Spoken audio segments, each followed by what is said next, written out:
All right, joining us in studio today is the punk band Skyway, all the way from Buffalo. I think everybody had an accident as they passed on the way here, which seems to be standard. Last week we had Voyager in studio, and they passed by an accident on the way here as well.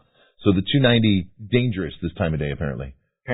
But we're going to talk a little bit about the members, the band, what they've got going on, and what their favorite kind of toast is. And other than that, I don't know what we're going to do. So let's start with introductions. Hey, I'm John. I play guitar and sing in Skyway. All right. I'm Andrew, and what do? I play the bass and I sing background vocals. And I'm Brandon. I'm a drummer, and I sing the high harmonies, which makes no sense, but here I am. All right. Guys, thanks for coming in. Hey, thanks for having us. I mean, you guys been doing this a while, right? The band, I mean. Is it 93? Something like Started? that, yeah. Are you serious? No. I don't know. No, we've been together coming up on 3 years Yeah, now? just about. Yeah, I feel like it's been longer than that. Yeah, no, I feel like I heard you guys on the Think So Joe show like a decade ago. It wasn't a decade ago. We've been on the Think So Joe show before. Right. Yes. No, we started about 3 years ago, but we kind of hit hard and hit fast and haven't really slowed down since then. Good for you. Yeah, so we're kind of everywhere. Now, I called you a punk band. Is that how you refer to yourselves? Yeah, we're a pop punk band. All right. Yeah. Emphasis on the punk, the pop punk, yeah. We all grew up like, in that late 90s, early 2000 kind of style pop punk. And Gotcha. So I guess it's kind of like a nostalgic pop punk. Right. And what got you into it? Well, at this particular band, I'm a transplant to Buffalo. I've been here for, 18 years, so it feels like home, but... Where are you from originally? I'm from Corning, but, I moved all over the place after I graduated high school. Corning's a nice little town. It was a nice place to grow up. It was very easy to grow up. Yeah. Yeah, I mean, it's small, but, everyone was really welcoming, and I was in a jazz trio with two of my very closest friends. I ended up moving out to San Francisco with them, and being in a band there, kind of like a funk rock band, sort of, in San Francisco. I lived in New York for a while. But I came back here, was in a couple of different cover bands, playing for a singer-songwriter. It all kind of ended, and I decided I want to go back to my youth and start a punk band when I was nearly 40 years old, which took some practice being the drummer. So as a drummer, what's easier? Punk, jazz, funk, cover bands? I would imagine covers is probably the easiest. Covers is probably the easiest, but it all has its own challenges. Right. I mean, for this band, it was all about practicing speed and detail and coming up with fills that aren't exactly the same over and over again at 240 beats a minute. Right. And before we started it all, I had a small playlist, a Spotify playlist I was trying to practice to try and figure out, if my 40-year-old bones could still do this. Right. There's some Lagwagon tunes, and man, I remember struggling to try and get those chops back. Because before I was playing, Soundgarden and Led Zeppelin and that kind of thing, which is, nowhere near 240 beats a minute. That really easy John Bonham drumming. It's just, but like I said, it's all hard in its own way, and this particular thing is speed. But now, I could go back and play that in my sleep, which is great. Now, given that, I feel like most punk bands, especially at 240 beats per minute, they're looking at minute 45, 2 minute, maybe 2 minute and 15 second songs. You guys are doing like normal length, like 3.5 minute songs. Do you lose weight every show? I wish. No, I do actually bring a spare shirt to every show because, I don't want to be hugging my wife and friends in a disgusting sweaty shirt. But, right. I think actually a lot of that's attributed to John and Andrew because we have, even our fastest songs, I don't think none of them are D-beat for 3.5 minutes. We have breakdowns, we have the choruses aren't, or the verses aren't in a D-beat, so it gives me a little break during the songs, and some of the songs aren't that at all. So, right. But I'm known to not play light either. So, at our last show, somebody said you could hear Brandon's snare drum from the moon. Yeah, he is the loudest drummer in Buffalo. Really? I don't know about loudest drummer, but I'm up there. Yeah, I don't. It's just the way I play. I can't help it. Andrew, what dragged you in? I'm also a transplant to Buffalo. I moved here in January of 2019, and I grew up in Tallahassee, Florida. Before I lived here, I spent 4 years living in Hawaii on the island of Oahu, and we moved here from there. It's a whole other story. And I had been in bands in Tallahassee, and it had been about, I guess, 8 or 9 years since I had been in a band. I spent one summer doing kind of a solo, punk rock album of my own, recording demos for it, and I posted that on Bandcamp. Never expecting anybody to hear it or for it to go anywhere, which, by the way, it has not. But that was my foot in the door to get into Skyway. Is that a buddy of mine knew Brandon and knew he was looking for a bass player, and so they sent me a list of songs to try to learn, and I went in thinking like I'm one of 30 bass players these guys are auditioning. Right. I really swung for the fences. I came in with during the COVID pandemic when everybody was doing like buy nothing on Facebook Marketplace, I got a free left-handed bass guitar that I got off of somebody's porch, and I restrung that right-handed and wore it upside down and brought that in for my audition. And the first song we played together was Basket Case by Green Day. And I knew I had nailed it, but I wasn't sure how many other stellar bass players they had to interview after me. Right. Turned out there were no other bass players. Andrew was our top pick. 1 out of 1. That's where I came from. So back to the Bandcamp thing. I really do feel like the internet allows for the democratization of the entertainment industry. So maybe you didn't hit, but I know others that have. And just a guy, singing or playing or whatever, literally in his basement, and next thing you know, he's got a record contract. It is crazy how much the music industry has changed due to 19 years in running, All West New York Radio. Yeah. So the internet really has changed the way that music happens. Yeah, I mean, it certainly changed the way we're able to do things. I mean, we've all been around long enough that we've been in bands that, you had to make a press kit, you had to get a CD, you had to mail it to the college radio stations. If you wanted to book a show, you had to send things in the mail so they knew who you were. And so it's really cool that that's not necessarily a part of the job anymore.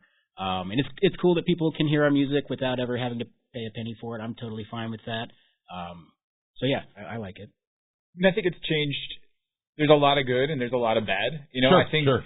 It's while it is a lot easier just to send a link to an electronic press kit to anyone who might be interested, it does make it so there are just so many bands out there willing to just all they have to do is post one song with a link and some photos, and all of a sudden, everyone's competing with each other. Well, I was just thinking a couple of weeks ago, actually, about the act of making an album.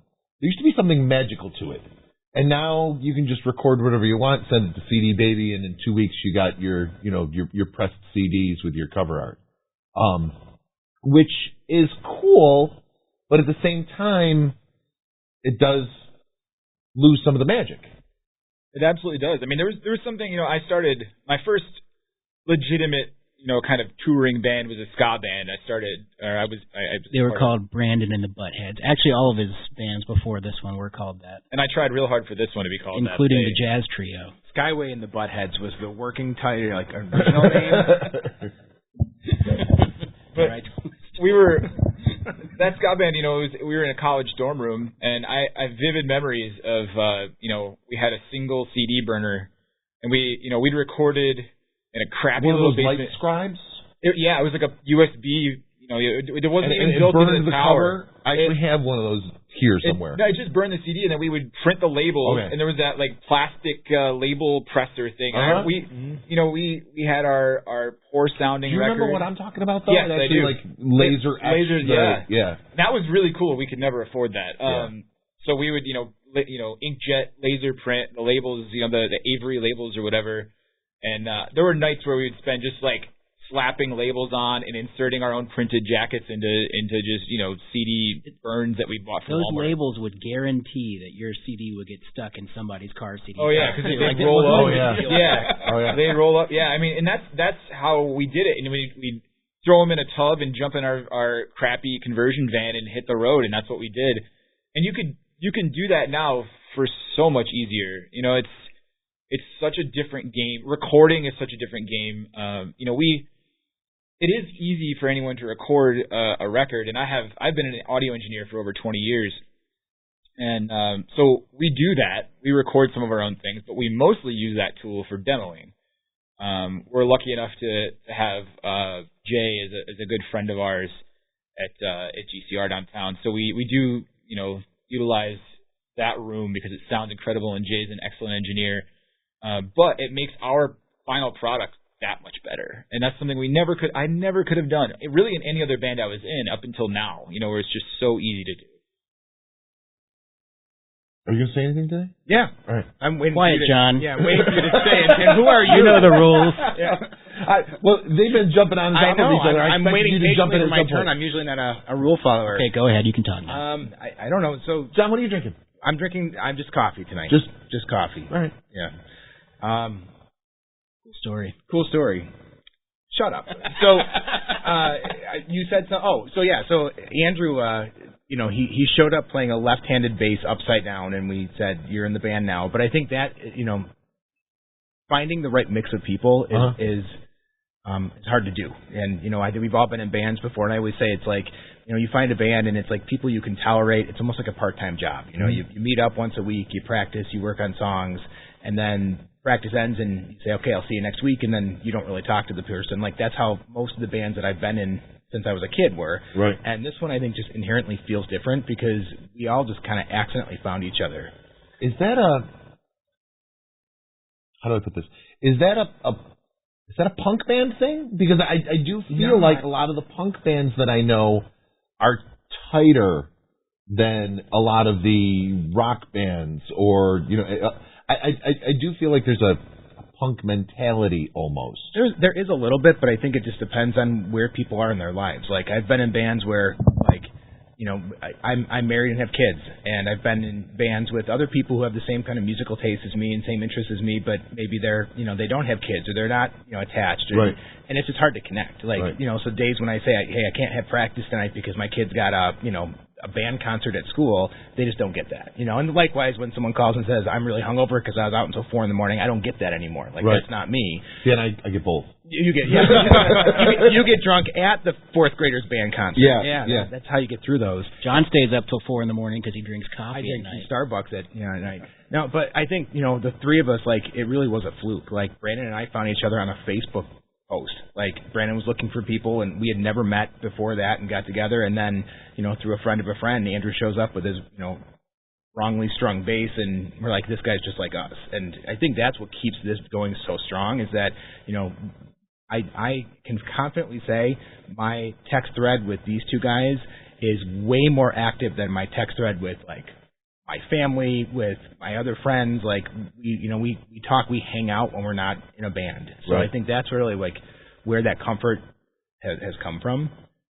Most of our text threads are not even band related. It's just we became such close friends. Our families are close. Our kids all love each other. Our wives love each other, and we just have like family outings with the band. Right. And it's truly, You all have kids? All we three? do, yeah. It's sure, it's I've said this before, and it's really true. As you get older and older, it's real hard to make close friends. It's hard to make. Dude. It's really 50. challenging. Yeah. Impossible. I mean, I was 39 when we started this, and I'm a fairly gregarious guy, so I generally do tend to make some friends, but not like this. These guys are my best buds.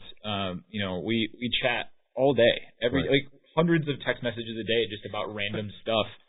If you're in the middle of something, you look down, oh, I missed 60 text messages. That's just how it goes, and it's I wouldn't have it any other way. I think it makes us a much more cohesive, coherent band on stage. I think we love it more. I certainly do. Yeah, I'm pushing for us to just go ahead and get a place together. Yeah, the compound. All the families come Yeah. together, and We can have like a Skyway summer camp. We have 8 kids between the 3 of us. So All right. it's almost a baseball team. Yeah. Pretty close. 3 more punk bands. Who does the writing? Confidently, we all do. It's really like, I think what happens a lot of times is I'll come in with an idea and say, hey, here's a song, and then they will make it better. But then just as often, like Andrew will come in and say, here's a song, and then we'll make it better. So, Not to get too political, but go back to 2016. Donald Trump just gets elected president, and I said to myself, well, at least there's going to be good punk music. And then there wasn't. The fuck happened? Yeah, I always joke that not that I would call them punk, but I always joke that how Rage Against the Machine was so angry during the Clinton years, and then they disappeared just in time for George W. Bush or whatever. I think that when the current election happened that night, we made a plan to go into the studio the next day and write and record a song and make a music video that night. And we did, and it was called Uncomfortably Numb. And I think that was this real flashpoint for us. This is the moment where, for the most part, we're a pretty funny band. We have a song that's on our new album called Marie, and it's about how much I'm in love with Marie Callender, who makes really great chicken pot pies. And so there's that part of us. But I think now... I was confused with the Marie Kondo. That's also different. A good Marie, but Marie Callender is the best Marie. Anyway, it's fun. She makes the pasta dishes, right? I'm a fan of the pies, but yeah. Right. It's fun to be funny, and I like being funny, but we're also in a moment right now where being funny is getting harder and harder because the real world is so... but at the same time getting more and more important, too. Exactly, yeah. That's how I felt about it. Not to interrupt you, I'm interrupting you. We have a new EP that's coming out, and that's kind of the mentality we have with it. We need to still find things to be alive about, things to be to enjoy and to laugh about.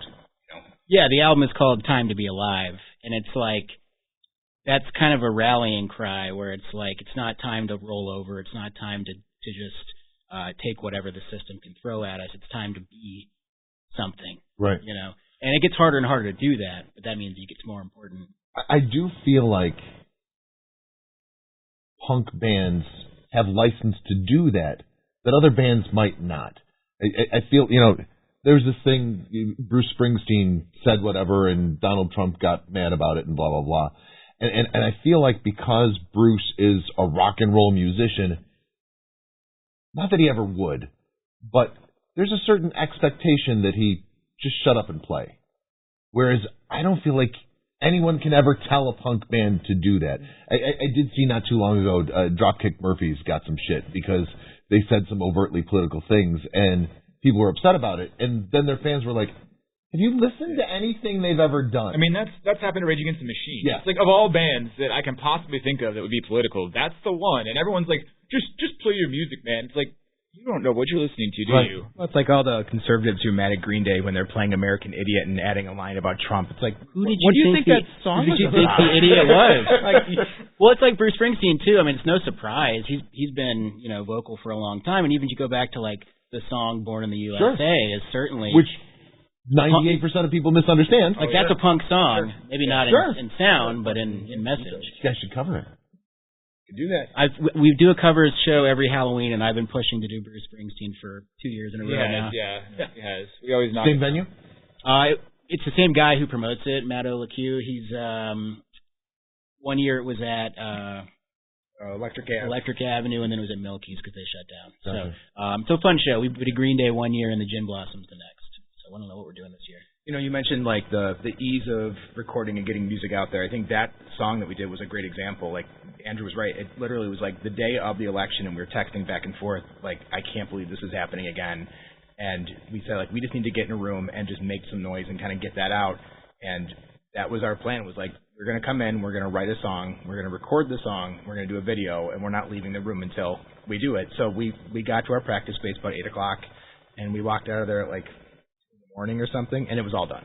How was it received? Pretty positively. It's our 4th highest played song on Spotify, which is cool. Yeah. It's only been out since November. But it was one of those things, like, it truly was not a song, and then 2 days later we uploaded it to all the streaming stuff, and it came out, a few days after that, once it all published. And you couldn't do that, and there's like a visceral, just feel of that song because it's raw. Like, right. It was a one-time, just like, this is what we feel in this moment, and we're sharing that with you right now. And you couldn't do that 10 years ago. You couldn't do that 20 years ago. So you mentioned Electric Ave, you mentioned Milky's. Do you guys have a favorite venue? Is it all the same? Or Unfortunately, I think Mohawk was our favorite place to play by far. What else do we like, John? I mean, we really, like, especially when we started playing, we kind of had that mentality of, like, we'll play anywhere and everywhere. So we've done all the local places around here, and it's everything from, bigger stages like Ironworks and, Rec Room and those kinds of places. We've also been in basements. So I think... House parties? We did, like, Timeless Babes when they were still doing their thing, so that kind of stuff. I know the band that was in last week, Voyager, they were big fans of the Cavs. Have you guys had a chance to play there, or even see a show there? That place is way too nice for us. We'd ruin it. It's too fancy in there. We're not fancy. I think Mohawk is definitely looking forward to that. Hopefully coming back soon. I know there's plans for that. I've heard. I hope it's right. Yeah, we've had some good shows like Nietzsche's. It kind of has that similar vibe. Nietzsche's is always a good time. Yeah. We'll be doing our EP release show at Amy's Place, which I've never played there, but I love seeing shows there. They do a lot of hardcore shows and stuff. I actually didn't know Amy's Place was a venue. Oh yeah, it's great. It's Area 54 54 restaurant, but they have like a show space right next to it, like attached. I didn't know that. I only know it as a restaurant. Yeah, they've had a lot of punk bands, a lot of hardcore bands go through Amy's. It's kind of a hardcore staple there. Yeah, it's called Area 54. Main Street, right? Yeah, it's right across from the university. Yeah, it's a tiny little slot. I just want to make sure we're talking about the same place. Yeah. Generally the drummer's on the stage, the small little nothing of a stage, and the rest of the band's on the floor. Right. It's real tiny, but it generally draws well. I think people just like it there. It's next to the university, which is helpful. Sure. It's got that good DIY feel to it. Yeah, it's a good spot. Do you guys have other bands that you like playing with? Or dislike, even better, dislike, spill some dirt. Dude, I said I want to make a diss track. Maybe this is a chance that we come up with someone we don't like and we could talk shit about them. Actually, don't get Brandon and the Buttheads are terrible. I don't get diss tracks. I don't understand, and I know it's mostly a rap thing, but I don't understand the need to, I don't know. The only thing I can think is that it's just showmanship, but I don't know. I think it's a way to drum up publicity. Truthfully, yeah. I mean, sometimes I guess they don't like each other, but I don't know. You'll never find us writing a diss track because we just aren't that kind of people. You could ask us who we don't like to play with, and I think we would just sit here and scratch our heads and it'd be dead air for 5 minutes. Like, we love playing with everybody, and the bands we've played with, that have really resonated with us are on a different level, of course. But those like. So do you have any that you particularly like you find out you're on a show and you see the other bands that are playing and you see one in particular and you're like, yes, love playing with those guys. Yeah, there are a few punk bands in Buffalo that I think anytime they ask us to play, we're there. Normally it's us asking them to play. If they ever asked us, we would play. Pilot Field is great. Robbery Club, we love Robbery Club. Who else? Oh, and that's actually we have a release show coming up in June, and we booked this one, and that's kind of what we did was like June 3rd, right? June 6th. Well, June 6th is the release, and then the show is the 13th. Gotcha. So, but that was one that we sat down and said we want to hang out with. Right. We're the ones that we want to kind of share that with. So Robbery Club's on that one. Hyperview's another punk band that's pop punk band in the area that we play with a bunch of times, and they're good people. And then there's a newer band called the Spit Sisters, which they won Best New Artist. Yeah, they're super cool people in the band, and actually the singer we did that Halloween show with. Oh man, she did all Dashboard Confessional songs, and it was great. Yeah, she was incredible. We kind of befriended her there, and we haven't played with them yet, but looking forward to having them on the show. So I think that's the way this area goes. People, you meet somebody once, and you're like, okay, I guess we're best friends now. And back when All WNY Radio first started, we promoted a lot of stuff, and we actually put on a bunch of shows. And there used to be a bunch of cool little alternative venues. We did Rock and Bowl at Kenmore Lanes. That was cool. There was a go-kart track that did shows. and we did a few shows there, and it was a really cool venue, particularly for punk bands, and like alternative bands. But I feel like we don't have any of those cool alternative venues anymore. Yeah, I know the hardcore bands are doing shows at AmVets again, which is pretty cool. That's kind of like that is literally hardcore. Yeah. That's our youth. And where was the Pizza Palace or the Pasta Palace? They were doing that. That's not happening anymore. I don't think. The problem I think now a lot of times is insurance. That people cannot get insurance coverage for shows. And when we were kids, you know, when I was touring with the ska band, it was almost every single venue was a VFW, a fire hall, somebody's church that they're putting on some like punk show, ska show.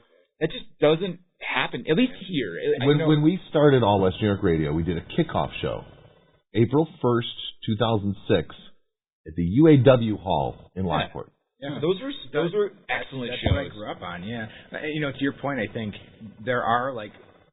there's these underground places that do shows, but they don't have longevity, and that's why you don't hear about them. Right. Like, yeah, 10 years ago, you know, you knew the basements that you went to every weekend. They had shows. You know, Custer Street. People still talk about Custer Street, and that was a thing, you know, in the early 2000s. But you know, those places, they just don't last. Like Timeless Babes was doing basement shows, and it was great, and it got shut down. Gotcha. You know, and you know, there's certain there are some like punk basements that people know of, but it's like you know the name, but you have to figure out where it is because they're trying to keep them the down low. Like we played the Soup, and that's another one of those like popular places in Buffalo, but they can't make it too well known because it gets shut down. I feel like at this point, most of the big festivals and series for the year have been announced. You guys plan any of those? Well, we're hoping to hit Music is Art again locally. Right. We've done that now 2 years in a row. I feel like they invite everybody, though. I don't know. Sometimes, yeah. Sometimes it's very competitive. I feel like we're slowly like climbing the ranks though, because the first and don't year, get me wrong, Music is Art is amazing. Oh yeah, I love it. Like the first year, they're like, "Hey, we'd like you to play Music is Art. You're playing at 8:30 in the morning. Bring breakfast sandwiches for everybody." And then last year we had a good time slot, but they're like, you know, you're playing at a peak time. Your stage is about 7 miles away from where everything else is.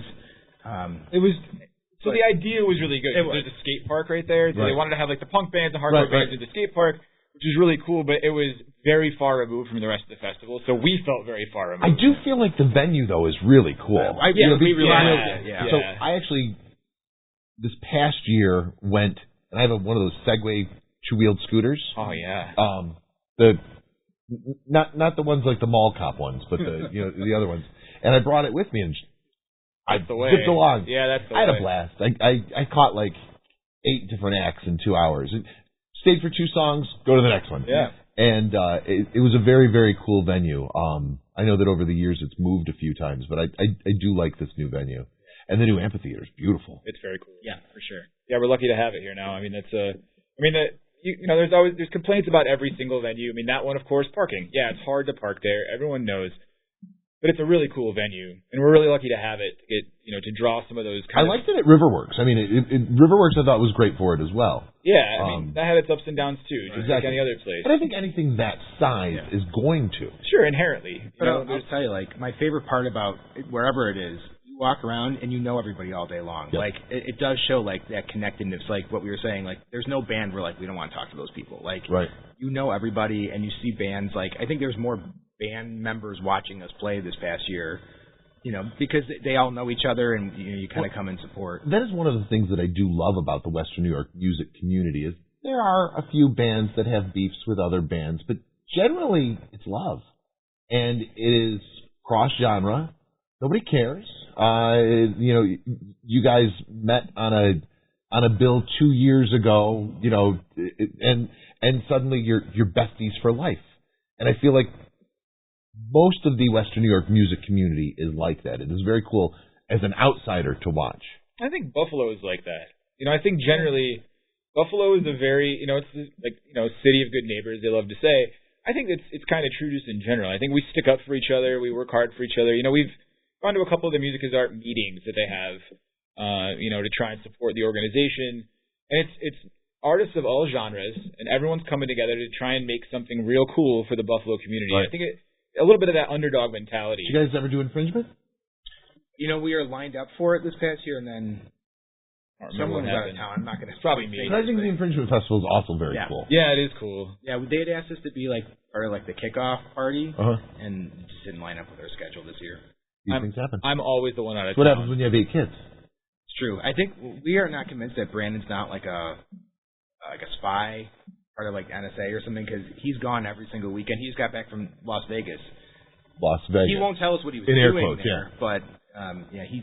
I heard golf and gambling, but I feel like that could be a cover. And espionage. and espionage. That's what somebody who went to Vegas would want you to think they were doing. I wish I was cooler. No, I just go out of town a lot. So I told you before we started this that we had half an hour and we were going to go over. We've already gone over, which is okay. Beautiful. That said, we should probably think about wrapping things up. Anything that you guys wanted to talk about that I didn't have the foresight to ask you, or just anything that you want to say, now is your chance. Just want to reiterate that we've got a new EP coming out June 6th. We are super excited about it. We recorded it with Jay Zubricki at GCR. When he asked me what I wanted it to sound like, I said, I've been listening to a lot of Superstar Car Wash lately, the Goo Goo Dolls album. He said, hey, I got good news for you. I've got the amps that Robbie and Johnny used right here. You can use those on the album. And it's one of those things where just like recording in one of these amazing Buffalo studios, it's got a long history, and having somebody who knows exactly what they're doing, setting up the mics and pushing the buttons. Like, I think this is the best thing we've ever made. We're in the process of getting it pressed to vinyl, which won't happen by June 6th, but it'll be not too long after that. Again, the release show is June 13th at Area 54 at Amy's Place. You'll laugh, you'll cry, you'll dance. All right. And that's all before we start playing. So, then after we start and playing. then you'll listen to us, and we'll change your whole outlook on life. So I realized that it's not out yet, but can we play one? Oh, Yeah. good. Yeah, absolutely. So we'll close the show with that. You just let me know whatever you want. We'll close the show with that. One of you guys wants to introduce it. You want to play, Johnny? Well, the EP is called Time to Be Alive, and that's partially taken from one of the song titles. One of the songs is called What a Time to Be Alive. And I think that kind of goes back to like the overall just kind of message of the EP. It's just, there's different topics across the different songs, but it is still kind of a positive. We felt weird like having a positive sounding album come out at a time that is so tumultuous and generally not very positive. But again, that's why it's needed. Right, and that was kind of the take on it. So I think that's the one that might be What a Time to Be Alive. Close. What a Time to Be Alive. By Skyway. By Skyway. On All West New York Radio.